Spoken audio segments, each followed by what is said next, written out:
Monday, May 28, 2025, 6:30 a.m. My name is Rachel Morrison, and after 12 years as an FBI special agent, I thought I'd seen everything.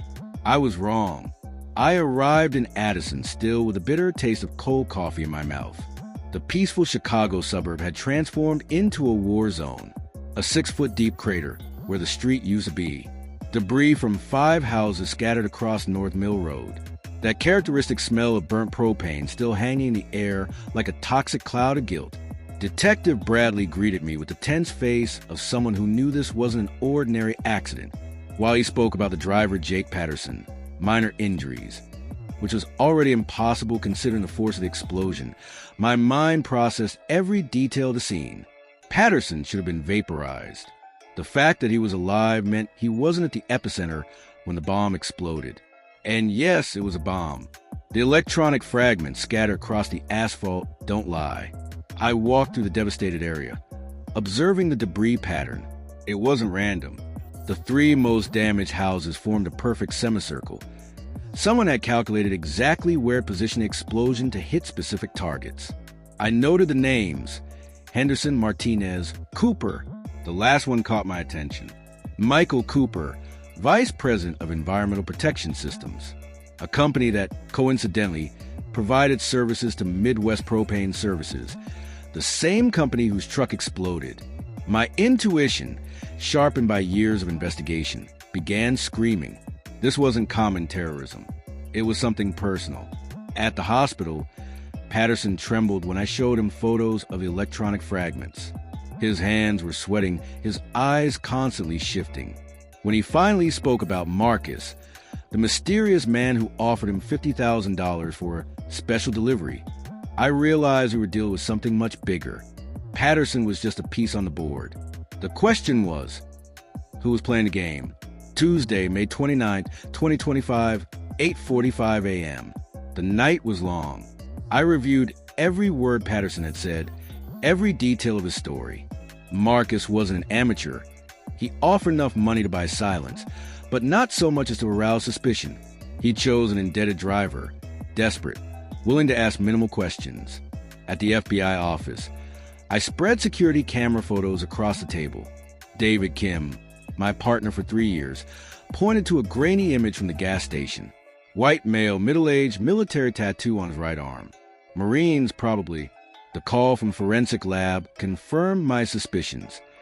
Military components in the detonator. Army demolition timer. Our Marcus had specialized explosive training. While David cross-referenced data on recently discharged military personnel, my mind returned to Michael Cooper. Environmental consulting companies are known for, let's say, flexibility in their reports, especially when there's enough money involved. I asked David to investigate environmental protection system scandals. What we found was disturbing. 3 major environmental contamination cases in the past 5 years. Contaminated groundwater, illegally dumped chemical waste, falsified reports, and always, the cases were covered up. The picture was becoming clearer. Someone had lost something important due to this company's corruption, and now they were collecting the price. When my phone rang at 7:30 p.m., I already knew who it was before answering. The voice was calm, controlled, but there was deep pain behind every word. Marcus wasn't just a name. He was a man broken inside, using his rage as fuel for a personal crusade. His words echoed in my mind after he hung up. The explosion in Addison wasn't a crime. It was justice. I realized we weren't hunting a common terrorist. We were hunting someone who believed he was saving lives. Wednesday, May 30th, 2025, 7:15 a.m. The dawn was restless. I dreamed of explosions, of children running, of a man with empty eyes holding a photo of a little girl. When I woke up, I already knew we would find Marcus Chen that day. David had done his homework. Sergeant Marcus Chen, 38 years old, demolition specialist, discharged 8 months ago. His daughter Emily died of leukemia at 7 years old. The family lived in Riverside near a Chemtech Industries factory. And guess who was hired to investigate the environmental contamination in the region? Environmental Protection Systems. Report conclusion: No evidence of connection between the factory and local diseases. Lies. All bought and paid for lies. As we drove through Chicago streets, I imagined Marcus Chen discovering the truth. A desperate father, a trained soldier, facing a corrupt system that had killed his daughter and then covered its tracks. Marcus's second call confirmed my worst fears. Palmer House Hotel. 200 chemical company executives. A meeting that would be the perfect target for someone seeking large-scale revenge.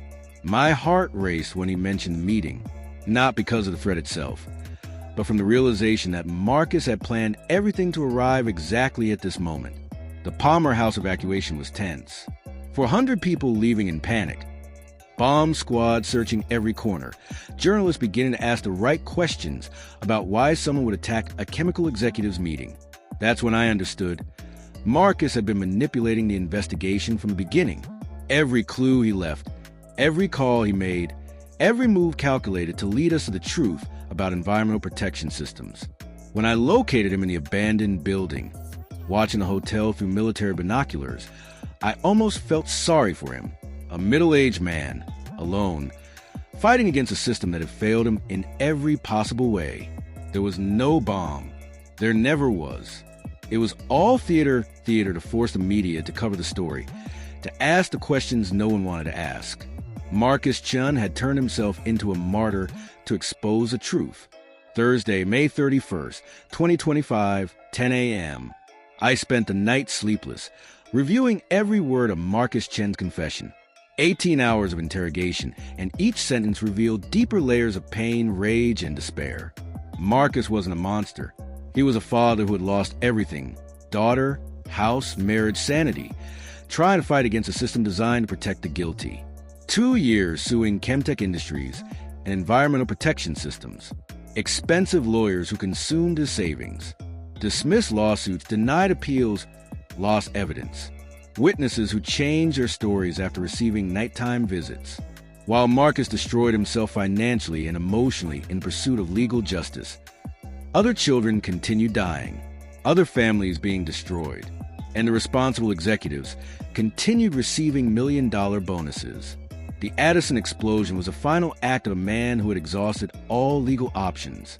Miscalculated, more destructive than intended, but effective in its main objective: forcing an investigation that the judicial system had refused to conduct.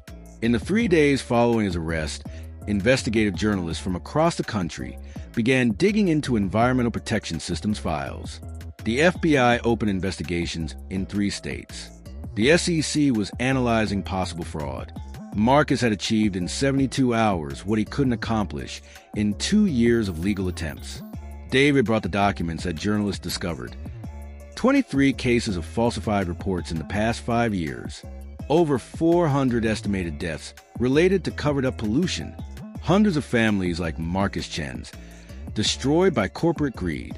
I looked out the window at Chicago, thinking of all the Emily Chens playing out there, unaware that greedy companies were slowly poisoning their future. Marcus Chen would be convicted of domestic terrorism. He would spend the rest of his life in prison. But he had exposed a truth that could save hundreds of future lives. The question that haunts me isn't whether Marcus Chen is guilty. He is. The question is, in a system where justice can be bought and truth can be buried, what should an ordinary person do? Accept that some injustices are too big to fight? Or fight against them by any means necessary? Even if it means becoming what we've always fought against? I don't have an easy answer. Maybe there isn't one. Marcus Chen destroyed innocent lives to save other innocent lives. Committed a crime to expose bigger crimes. Became a monster to fight worse monsters. And the most frightening part of this entire investigation, part of me understands why he did it. Part of me respects him for having the courage to do what the system couldn't. Does that make me an accomplice?